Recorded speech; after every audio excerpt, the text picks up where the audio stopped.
ବ୍ରହ୍ମପୁର ଗୋପାଳପୁର କେବଳ ଆକର୍ଷଣୀୟ ବେଳାଭୂମି ଗନ୍ତବ୍ୟସ୍ଥଳ ନୁହେଁ, ଏହା ଏପରି ଏକ ସ୍ଥାନ ଯେଉଁଠାରେ ଇତିହାସ ବର୍ତ୍ତମାନ ସହିତ ମିଶିଛି ଏବଂ ପରମ୍ପରା ପ୍ରଗତି ସହିତ ହାତରେ ହାତ ମିଳାଇ ଚାଲିଛି।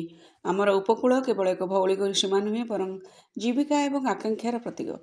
ପ୍ରାଚୀନ କଳିଙ୍ଗର ବୀର ସାଧବମାନେ ବିଶାଳ ସମୁଦ୍ର ପାର ହୋଇ ବାଣିଜ୍ୟ ସହ ଆମ ସଂସ୍କୃତି ଓ ମୂଲ୍ୟବୋଧର ପ୍ରଚାର ପ୍ରସାରରେ ପ୍ରମୁଖ ଭୂମିକା ନିର୍ବାହ କରିଥିଲେ। ଓଡ଼ିଶା ସର୍ବଦା ବିଶ୍ୱ ଦୃଷ୍ଟି, ଆତ୍ମବିଶ୍ୱାସ ଏବଂ ଉନ୍ନତ ଚିନ୍ତାଧାରା ସହିତ ଗଭୀର ଭାବରେ ଜଡ଼ିତ ବୋଲି ମାନ୍ୟବର ରାଜ୍ୟପାଳ ଡକ୍ଟର ହରିବାବୁ କମ୍ମମାଟି କହିଛନ୍ତି। ଭାରତ ସ୍ଥାୟୀ ଏବଂ ଅନ୍ତର୍ଭୁକ୍ତିମୂଳକ ଅଭିବୃଦ୍ଧି ଆଡ଼କୁ ଅଗ୍ରସର ହେଉଥିବା ବେଳେ ଗୋପାଳପୁର ଭଳି ଉପକୂଳବର୍ତ୍ତୀ ଅଞ୍ଚଳ ଏକ ସ୍ଥିର ଏବଂ ସମୃଦ୍ଧ ଭବିଷ୍ୟତ ଗଠନରେ ଗୁରୁତ୍ୱପୂର୍ଣ୍ଣ ଭୂମିକା ଗ୍ରହଣ କରିବ। ଏହି ଉତ୍ସବ ପର୍ଯ୍ୟଟନକୁ ପ୍ରୋତ୍ସାହିତ କରି ସ୍ଥାନୀୟ ଅର୍ଥନୀତିକୁ ସୁଦୃଢ଼ କରିବ ବୋଲି ଆଜିର ସାନ୍ଧ୍ୟ କାର୍ଯ୍ୟକ୍ରମକୁ ଆନୁଷ୍ଠାନିକ ଭାବେ ଉଦ୍ଘାଟନ କରି ମୁଖ୍ୟ ଅତିଥି ପ୍ରକାଶ କରିଛନ୍ତି। ଆଇନ ପୂର୍ତ୍ତ ଅବକାରୀ ମନ୍ତ୍ରୀ ଶ୍ରୀ ପୃଥ୍ୱୀରାଜ ହରିଚନ୍ଦନ କହିଥିଲେ ଯେ ବେଳାଭୂମି ମହୋତ୍ସବ ଓଡ଼ିଶାର ଶ୍ରେଷ୍ଠ ମହୋତ୍ସବ ମଧ୍ୟରୁ ଅନ୍ୟତମ। କଳା, ସାହିତ୍ୟ, ସଂସ୍କୃତି, ସଙ୍ଗୀତ ସମସ୍ତ କ୍ଷେତ୍ରରେ ଗଞ୍ଜାମର ସ୍ଥାନ ଓଡ଼ିଶାର ସର୍ବାଗ୍ରେ। ବେଳାଭୂମି ମହୋତ୍ସବ ମାର୍ଗଦର୍ଶକ ବାଣିଜ୍ୟ ଓ ପରିବହନ, ଇସ୍ପାତ ଏବଂ ଖଣି ମନ୍ତ୍ରୀ ଶ୍ରୀ ବିଭୂତିଭୂଷଣ ଜେନା କହିଲେ ଯେ ବହୁ ପ୍ରତୀକ୍ଷିତ ଗୋପାଳ ବେଳାଭୂମିରେ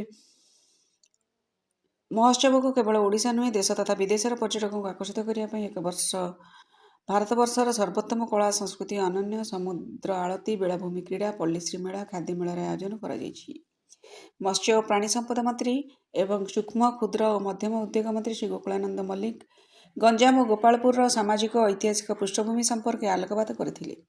ଖଲ୍ଲିକୋଟ ବିଧାୟକ ଶ୍ରୀ ପୂର୍ଣ୍ଣଚନ୍ଦ୍ର ସେଠୀ, ସୋରଡ଼ା ବିଧାୟକ ଶ୍ରୀ ନୀଳମଣି ବିଷୋଇ, କବିସୂର୍ଯ୍ୟନଗର ବିଧାୟକ ଶ୍ରୀ ପ୍ରତାପ ଚନ୍ଦ୍ର ନାୟକ, ଗୋପାଳପୁର ଏନ୍ଏସି ଅଧ୍ୟକ୍ଷ ଏ ଜାନକୀ ରାଓ, ଶ୍ରୀ ପଦ୍ମଶ୍ରୀ ସୁଦର୍ଶନ ପଟ୍ଟନାୟକ, ଆଇଜି ଶ୍ରୀ ନିତିନ କେଶର, ଜିଲ୍ଲାପାଳ ଶ୍ରୀ ଭି କୀର୍ତ୍ତିବାସନ, ଗଞ୍ଜାମ ଆରକ୍ଷୀ ଅଧୀକ୍ଷକ ଶ୍ରୀ ଶୁଭେନ୍ଦୁ କୁମାର ପାତ୍ର, ବ୍ରହ୍ମପୁର ମହାନଗର ନିଗମ କମିଶନର ଶ୍ରୀ ପ୍ରଥମେଶ ଅରବିନ୍ଦ ରାଜସିର୍କେ ପ୍ରମୁଖ ସମ୍ମାନିତ ଅତିଥି ଭାବେ ଯୋଗ ଦେଇଥିଲେ। ଆଜିର ସାଂସ୍କୃତିକ ମଞ୍ଚ କବି ସମ୍ରାଟ ଉପେନ୍ଦ୍ର ଭଞ୍ଜ ନାମରେ ସମର୍ପିତ ହୋଇଥିଲା। ଅତିରିକ୍ତ ଜିଲ୍ଲାପାଳ ଡକ୍ଟର ପ୍ରମୋଦ କୁମାର ପୃଷ୍ଟି, ଶ୍ରୀ ଦେବଦତ୍ତ ପଣ୍ଡା, ଶ୍ରୀ ସୁନୀଲ କେରକେଟା, ଉପଜିଲ୍ଲାପାଳ ବ୍ରହ୍ମପୁର ଶ୍ରୀ ଅବିନାଶ କୁମାର, ଛତ୍ରପୁର ଉପଜିଲ୍ଲାପାଳ ଶ୍ରୀ ସୁଭାଶିଷ ବରାଳ, ଭଞ୍ଜନଗର ଉପଜିଲ୍ଲାପାଳ ଶ୍ରୀ ଉମାଶଙ୍କର ବେହେରା ପ୍ରମୁଖ ସମସ୍ତ କାର୍ଯ୍ୟକ୍ରମ ପରିଚାଳନା କରିଥିଲେ। ଆଜି ସକାଳେ ମା ତାରାତାରିଣୀ ମନ୍ଦିର, ମା ବାଲକୁମାରୀ ମନ୍ଦିର ଓ ଭଞ୍ଜନଗର ନିକଟସ୍ଥ ମା କୁଲାଡ଼ ଦେବୀ ମନ୍ଦିରକୁ ଏକା ସାଥିରେ ଏକ ମଶାଲ ଶୋଭାଯାତ୍ରା ଆରମ୍ଭ ହୋଇ ନାରାୟଣପୁର ଗ୍ରାମ ନିକଟରେ ପହଞ୍ଚିବା। ସେଠାରୁ ମନ୍ତ୍ରୀ ଶ୍ରୀ ବିଭୂତିଭୂଷଣ ଜେନାଙ୍କ ନେତୃତ୍ୱରେ ନାମ ସଂକୀର୍ତ୍ତନ ସହିତ ଏକ ବିଶାଳ ଶୋଭାଯାତ୍ରା ଗୋପାଳପୁର ବେଳାଭୂମିରେ ଏକତ୍ରିତ ହୋଇଥିଲେ। ସେଇଠି ବନାରସରୁ ଆସିଥିବା ସାଧୁସନ୍ଥଙ୍କ ଦ୍ୱାରା ଓଡ଼ିଶାର ପ୍ରସ୍ତୁତ ପ୍ରଥମ ଥର ପାଇଁ ଅନନ୍ୟ ସମୁଦ୍ର ଆଳତୀ କରାଯାଇ ମହୋତ୍ସବର ଶୁଭ ଉଦ୍ଘାଟନ ହୋଇଥିଲା। ଆଜିର ଷ୍ଟାର ନାଇଟ୍ସ କାର୍ଯ୍ୟକ୍ରମରେ ବି ପ୍ରାକ, କୁଲଦୀପ ପଟ୍ଟନାୟକ, ଶାଶ୍ୱତ ଯୋଶୀ, ଅନନ୍ୟା ଦାସ ସହିତ ସ୍ଥାନୀୟ କଳାକାରମାନେ ଆକର୍ଷଣୀୟ ସାଂସ୍କୃତିକ କାର୍ଯ୍ୟକ୍ରମ ପରିବେଷଣ କରି ଜନସାଧାରଣଙ୍କ ମନ ମୋହିଥିଲେ।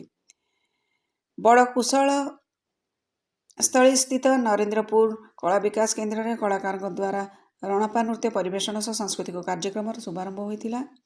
ଛତ୍ରପୁର କଳା ବିକାଶ କେନ୍ଦ୍ର ପକ୍ଷରୁ ଓଡ଼ିଶୀ ନୃତ୍ୟ, ବ୍ରହ୍ମପୁର ସ୍ଥିତ ସଙ୍ଗୀତ ଆରାଧନା ନୃତ୍ୟ ସଙ୍ଗୀତ ଏକାଡେମୀ ପକ୍ଷରୁ ସମ୍ବଲପୁରୀ ନୃତ୍ୟ, ଏମ୍ଜେ ଭାଇରସ୍ ଡ୍ୟାନ୍ସ ଗ୍ରୁପ ପକ୍ଷରୁ ଆଧୁନିକ ନୃତ୍ୟ, ଲକ୍ଷ୍ୟମଞ୍ଜରୀ କଳାକ୍ଷେତ୍ର ପକ୍ଷରୁ କୁଚିପୁଡ଼ି ନୃତ୍ୟ, କରାପଲ୍ଲୀ ସ୍ଥିତ ବିଟ୍ ଦ ଷ୍ଟାଇଲ ଏକାଡେମୀ ପକ୍ଷରୁ ଶାସ୍ତ୍ରୀୟ ନୃତ୍ୟ, ବ୍ରହ୍ମପୁର ଓଡ଼ିଶୀ ନୃତ୍ୟାୟନ ପକ୍ଷରୁ ବିହୁ ନୃତ୍ୟ, ପୁରୀ ଜିଲ୍ଲା ସାଂସ୍କୃତିକ ପରିଷଦ ପକ୍ଷରୁ ନାଗା ନୃତ୍ୟ, କଳାହାଣ୍ଡି ସ୍ଥିତ ଜିତେନ୍ଦ୍ର ଭୋଇ ଏବଂ ଗ୍ରୁପ ପକ୍ଷରୁ ଘୁମରା ନୃତ୍ୟ, ରାଜସ୍ଥାନର ମମତା ବାଇ ଆନ୍ତର୍ଜାତୀୟ କଳାକାରଙ୍କ ପକ୍ଷରୁ ଘୁମରା ନୃତ୍ୟ ପ୍ରମୁଖ ପରିବେଷଣ ହୋଇଥିଲା। ପାଖାପାଖି 250ଟି ଷ୍ଟଲ ସହିତ ଏକ ବୃହତ ପଲ୍ଲିଶ୍ରୀ ମେଳା ଆୟୋଜିତ ହୋଇଛି। ସମଗ୍ର ଦେଶର ସ୍ୱୟଂ ସହାୟକ ଗୋଷ୍ଠୀ, ବିଭିନ୍ନ ଉଦ୍ୟୋଗ, ହସ୍ତଶିଳ୍ପୀ, ହସ୍ତତନ୍ତ ୟୁନିଟ୍ ଏବଂ ସ୍ଥାନୀୟ ବ୍ୟବସାୟୀମାନଙ୍କ ଉତ୍ପାଦ ଏହି ମେଳାରେ ପ୍ରଦର୍ଶିତ ହେଉଛି। ଦର୍ଶନାର୍ଥୀମାନଙ୍କ ପାଇଁ ଓଡ଼ିଶାର ବିଭିନ୍ନ ଅଞ୍ଚଳରୁ ପ୍ରାୟ 25ଟି ଖାଦ୍ୟ ଷ୍ଟଲରେ ବିବିଧ ସ୍ୱାଦିଷ୍ଟ ବ୍ୟଞ୍ଜନର ବ୍ୟବସ୍ଥା କରାଯାଇଛି। ଏହି ଅବସରରେ ବିଭିନ୍ନ କ୍ଷେତ୍ରରେ ଉଲ୍ଲେଖନୀୟ ଅବଦାନ ପାଇଁ ଗଞ୍ଜାମ ଜିଲ୍ଲାର ବିଶିଷ୍ଟ ବ୍ୟକ୍ତି ସମୃଦ୍ଧ ଓଡ଼ିଶାର ରଜତ ମହାପାତ୍ରଙ୍କ ରିପୋର୍ଟ।